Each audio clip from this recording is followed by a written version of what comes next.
বাড়ি ফিরেই করা হলো মা বাবার anniversary celebration. Hi everyone, welcome back to a new mini blog. তো আজকে শুক্রবার সকাল থেকেই মনটা বেশ খুশি খুশি, কারণ আজকে যাব বাড়িতে। কী উপলক্ষে সেটা তো বুঝতেই পারছো, হ্যাঁ, জামাই ষষ্ঠী। তবে অফিস ছেড়ে বাড়ি এসে বেরোতে বেরোতে বেজে গেল প্রায় বিকেল 5টা। তবে এই সময় এসে দেখছি ট্রেন কিন্তু বেশ ফাঁকা।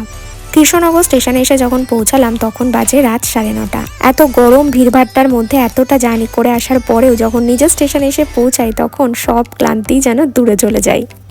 আসার সময়ই আম আর লিচু কিনে নেওয়া হলো, কারণ জামাই ষষ্ঠী মানেই তো এই দুটো জিনিস। আর দেখো, ক্যান্টি কিন্তু আমাদের জন্য অপেক্ষা করেই ছিল যে আমরা কখন আসবো।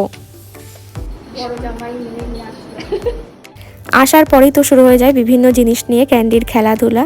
তো তারপর ফ্রেশ হতে না হতেই আমি খেয়ে নিলাম এখানে প্রসাদ। ধরে ক্যান্ডি নতুন খেলনা নিয়ে খেলছে। ক্যান্ডি, ক্যান্ডি এদিকে তাকাও। পছন্দ হয়েছে খেলনা? পছন্দ হয়েছে?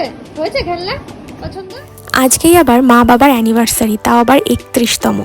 তো আমি তো কেক আগে থেকেই অর্ডার করে দিয়েছিলাম, তবে বাড়ি এসে দেখি বাবার বন্ধুরাও কেক আবার মালা নিয়ে হাজির। তো তারপর এখানে মালা বদল, কেক কাটিং সব কিছু করা হলো। সবাই মিলে খুব আনন্দ করে সময়টা কাটালাম।